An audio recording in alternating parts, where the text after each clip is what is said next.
En février dernier, Hervé Serrieix et moi avons été convoqués par le Conseil économique et social des Hauts-de-France pour expliquer les principales conclusions de notre livre Alarme citoyen, dont le sous-titre était Sinon aux larmes, maintenant nous sommes aux larmes et il faut s'en sortir. Alors, en fait, nous avons anticipé dans nos recommandations ce qu'allait dire le 12 mars dernier le président Macron, qui a dit qu'il fallait remettre en cause le modèle de développement dans lequel nous sommes embarqués depuis des décennies. Ce modèle de développement est imposé par le néolibéralisme, doctrine qui scientifiquement n'a aucune base et qui a été critiquée avec raison par plein de prix Nobel de qualité comme Amartya Sen et d'autres.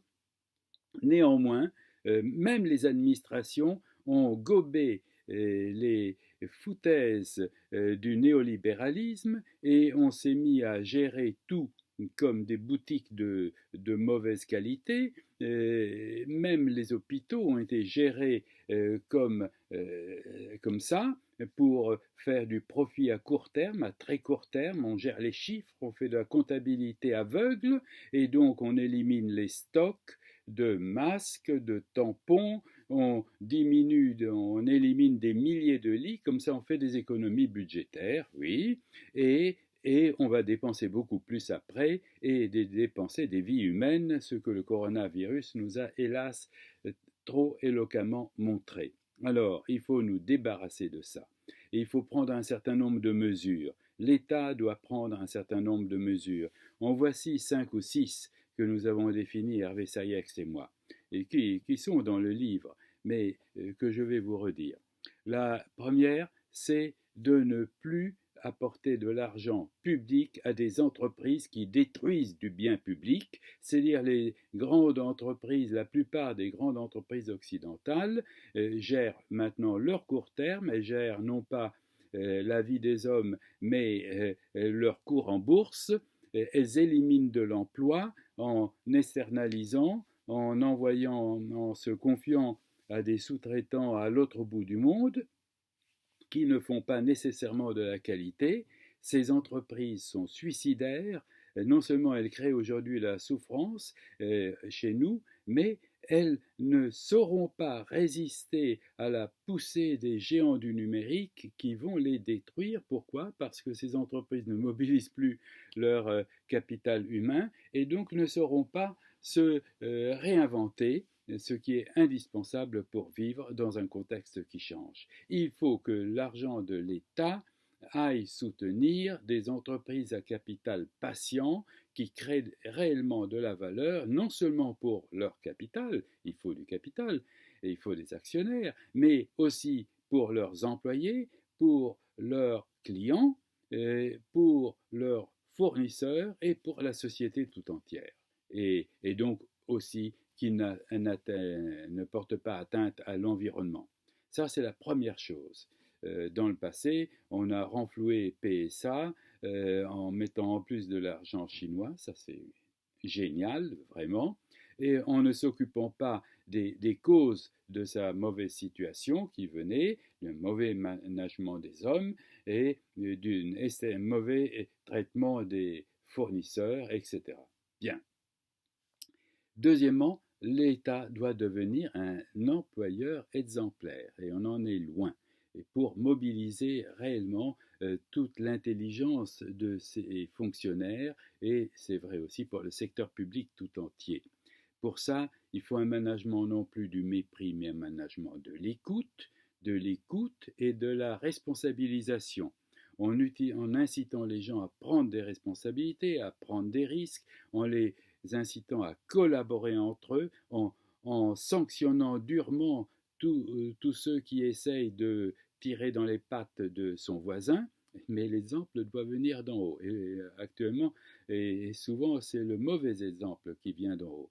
Il faut pour ça utiliser des méthodes participatives qui existent depuis 70 ans, certaines, comme l'analyse de la valeur, méthode participative qui fait qu'on prend des décisions en consultant l'ensemble des personnes concernées, éventuellement les clients, donc éventuellement les citoyens eux-mêmes, et on mobilise mieux l'intelligence collective, on élimine les choses inutiles. Il faut éliminer le millefeuille bureaucratique qui fait beaucoup de lourdeur, qui empêche aujourd'hui, face au coronavirus, de prendre les bonnes décisions parce que cloisonnement, cloisonnement, cloisonnement.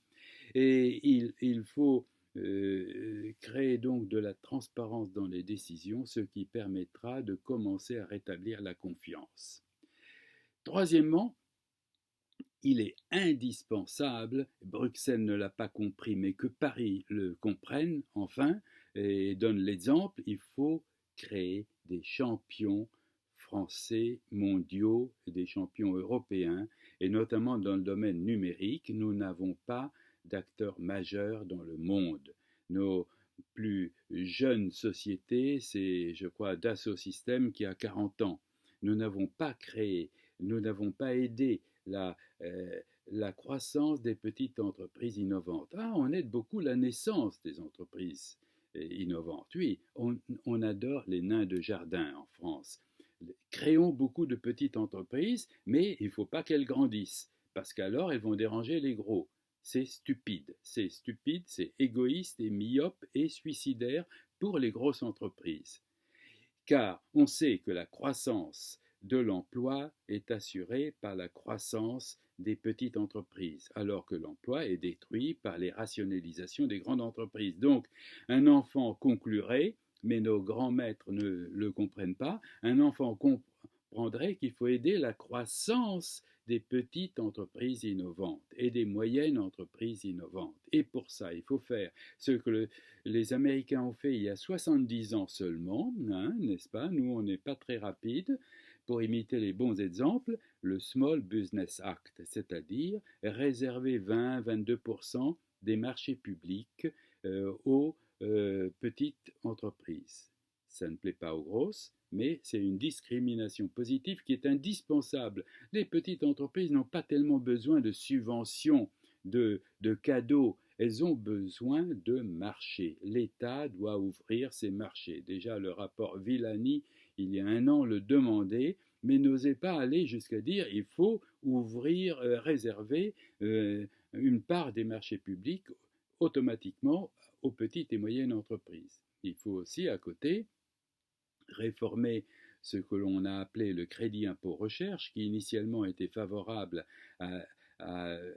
pour encourager les petites entreprises à faire plus de recherche et qui a été modifié à l'époque de Fillon, qui d'un seul coup a donné 1,4 milliard de plus aux grosses entreprises en se fichant pas mal de ce qu'elles en faisaient. Voilà.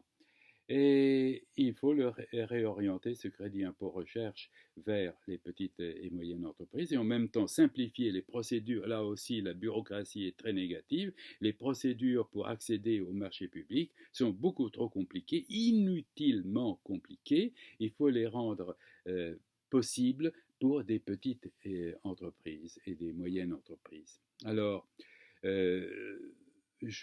il y a une autre mesure à prendre, il faut que l'État devienne cohérent. Il faut qu'il y ait une seule politique de l'État. On ne peut pas, comme on le dit maintenant, prendre des mesures pour relancer l'industrie en France, les entreprises françaises, relocaliser, etc. Et en même temps, quand on cherche un fournisseur pour stocker les données de santé des Français, et on trouve un très bon fournisseur, Microsoft, qui n'est pas tout à fait français comme entreprise. Il y a quelques années, le ministère des Armées a fait aussi un contrat tout à fait dangereux avec Microsoft pour gérer ses données et son fonctionnement. C'est absurde. Il doit y avoir l'État doit être le gardien de la cohérence de la politique menée par ces différents ministères, par ces différentes administrations. Il ne fait pas cela. On réussira si l'État devient le chef d'orchestre et non pas quelqu'un qui tire un coup à droite, un coup à gauche selon les cas. Il n'y a pas une vision d'ensemble. Il n'y a pas une vision d'ensemble parce que justement l'école ne nous enseigne pas à voir les choses globalement. Il nous enseigne à découper les problèmes en tranches, comme l'avait dit Descartes. Edgar Morin préconise ça depuis 30 ou 40 ans, il faut que l'école devienne l'école de la collaboration entre professeurs, de l'interpénétration des disciplines et qu'elle soit aussi, j'ajouterais, et Hervé Seriex l'a bien expliqué, l'école du travailler ensemble, du réussir ensemble, parce que c'est ça le pari auquel on est exposé. Réussir ensemble, c'est mobiliser les citoyens. Et une autre mesure doit être prise. L'État doit redécouvrir la démocratie participative. Il y a en France 1,5 million de personnes qui travaillent de façon bénévole pour aider les autres. Il faut que l'administration et les ministères s'appuient beaucoup plus sur cette démocratie représentative qui est participative. La démocratie représentative se ressourcera en s'appuyant sur la démocratie des citoyens bénévoles, des citoyens qui prennent des initiatives sur le terrain pour améliorer les choses. Voilà.